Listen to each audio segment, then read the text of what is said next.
Bueno, con respecto al problema número 14 de termodinámica, tenemos que aplicar el método directo. Tenemos la reacción igualada, quiere decir que hay que multiplicar 6 por el delta de H estándar de formación del dióxido de carbono más 6 por el delta de H estándar de formación del agua menos el delta de H estándar de formación de la glucosa, porque el del oxígeno es igual a 0. Acá lo único que hay que tener es mucho cuidado con el tema de los signos. Bien, entonces ese delta de H de combustión calculado representa a 1 mol de glucosa, a su peso molecular, a 6,023 por 10 a la 23 moléculas o a 22,4 litros. Entonces quiere decir que tengo que hacer una estequiometría. Ese delta de H corresponde al número de Avogadro de moléculas para 1,20 por 10 a la 24 moléculas, X delta de H. Después vamos al problemita número 15, donde tenemos la reacción con palabras. Tenemos que copiar, que hacer la fórmula, disculpen, de cada uno, acomodar los datos y empezar de atrás para adelante. O sea, comenzar con el rendimiento, porque tengo que calcular el rendimiento teórico, porque si no, no puedo entrar en la reacción para hacer la estequiometría. Entonces digo, 75% de rendimiento equivalen a 30 litros de dióxido de azufre. 100% X, eso me da 40 litros de dióxido de azufre. Quiere decir que a partir de ahí yo ya me puedo hacer la pregunta, ¿cuántos gramos de sulfito de sodio se necesitan para formar 40 litros de dióxido de azufre? Lo de arriba surge por estequiometría. Una vez que he calculado esos gramos puros de sulfito de sodio, significa que hago la apertura de la pureza, 55 gramos puros en 100 gramos impuros, esos 225X, porque mi incógnita final del problema son los gramos impuros de sulfito de sodio.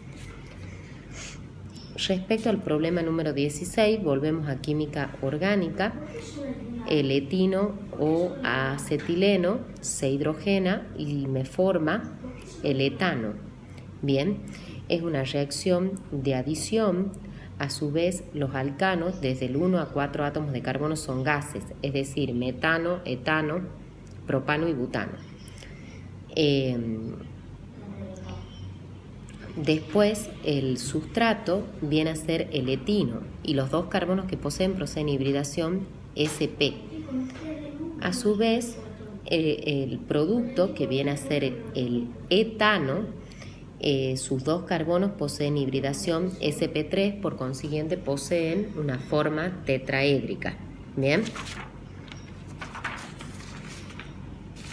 Cuando me voy al problemita número 15, que es de solubilidad, lo primero que se tiene que calcular es la solubilidad, o sea, los gramos de sal que están en 100 gramos de agua o de solvente, para poder recién entrar en la curva. Entonces, ¿qué dato me falta? Me faltan los gramos de agua y me faltan los gramos de sal.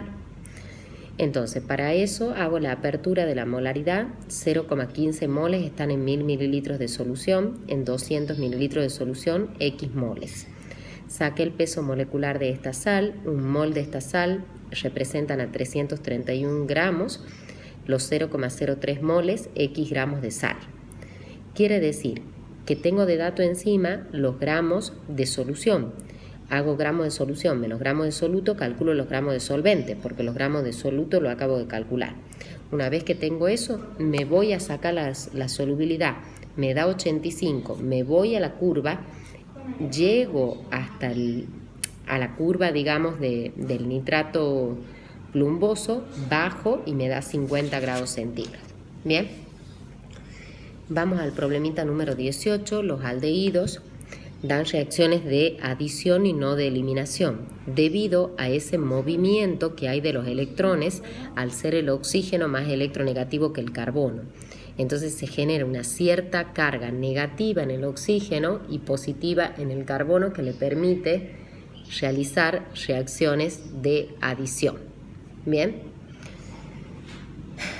Después, con respecto a las reacciones de Fehling y de Tollens, esas reacciones sirven para poder identificar o distinguir entre aldehídos y cetonas, o sea, compuestos que contengan el grupo carbonilo. Tienen que tener en claro que los aldehídos dan positiva la reacción de Fehling y de Tholen y las cetonas dan negativas cuando estamos en química orgánica. Cuando estamos en química biológica y hablamos de los monosacáridos, es otro cantar. Forman acetales, sí, cuando reaccionan con el alcohol, se forma primero un hemiacetal y después un acetal.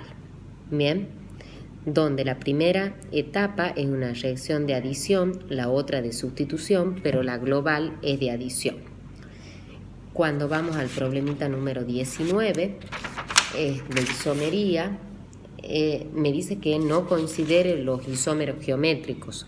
Bien, recuerden que los cicloalcanos presentan isomería cis-trans al igual que los alquenos.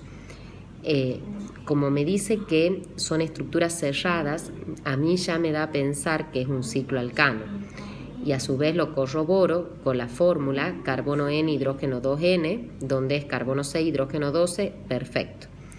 Comienzo a hacer el ciclo hexano, después voy como bajando, pongo el metil ciclopentano, el 1,2 dimetil ciclobutano, el 1,3 dimetil ciclobutano, el etil ciclobutano. Ahora me voy a los ciclopropano, donde tendría tres posibilidades, poniendo etil y metil o poniendo propil e isopropil. Con respecto al problema número 20 de equilibrio iónico, tenemos que hacer la ionización del hidróxido de sodio. Es una base monohidroxilada generando catión sodio y anión oxidrilo. Quiere decir que la concentración de la base es igual a la concentración oxidrilo.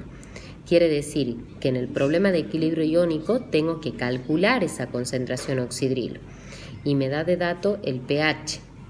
Entonces, a partir del pH puedo calcular el pOH. De ahí hago concentración oxidrilo igual a 10 a la menos pOH, calculo la concentración oxidrilo y es igual a la concentración del hidróxido. Entonces, si hago la apertura de esa concentración, puedo deducir en los 500 mililitros cuántos moles de hidróxido de sodio tengo. Bien, un mol, el peso molecular, esos moles, X gramos.